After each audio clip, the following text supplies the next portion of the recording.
ముఠిలా వరబ్రేక్ని చూసినాం. జూబ్లీహిల్స్ ఉప ఎన్నికల్లో తమ జెండా పాత్రని భావిస్తున్న కాంగ్రెస్ పార్టీ పక్కా ప్రణాళికతో ముందుకెళ్తుంది.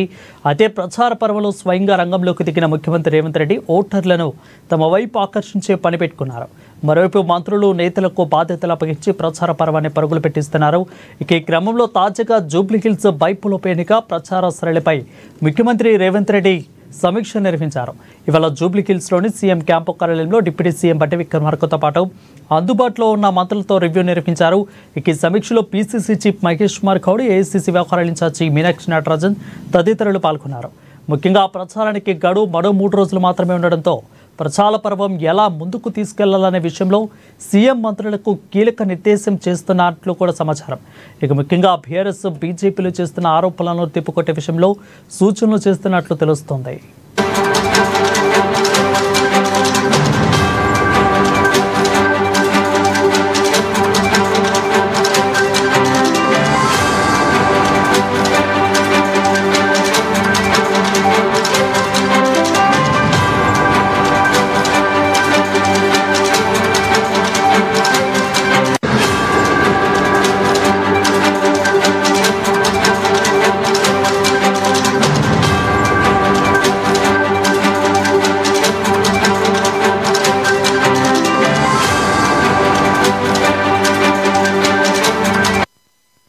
ఇక్కడే చూసినాం. జూబ్లీహిల్స్ ఉప ఎన్నికల్లో తమ జెండా పాత్రని భావిస్తున్న కాంగ్రెస్ పార్టీ పక్కా ప్రణాళికతో ముందుకెళ్తుంది.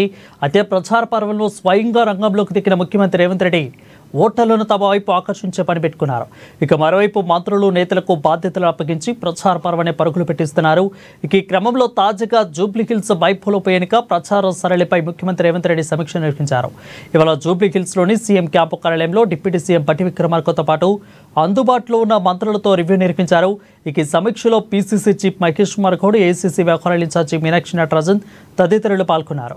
ముఖ్యంగా ప్రచారానికి గడువు మరో 3 రోజులు మాత్రమే ఉండడంతో ప్రచార పర్వం ఎలా ముందుకు తీసుకెళ్లాలనే విషయంలో సీఎం మంత్రులకు కీలక దిశానిర్దేశం చేస్తున్నారు. ఇక ముఖ్యంగా బీఆర్ఎస్ బీజేపీలు చేస్తున్న ఆరోపణలను ఎలా తిప్పికొట్టే విషయంలో సూచనలు చేస్తున్నట్లు తెలుస్తోంది.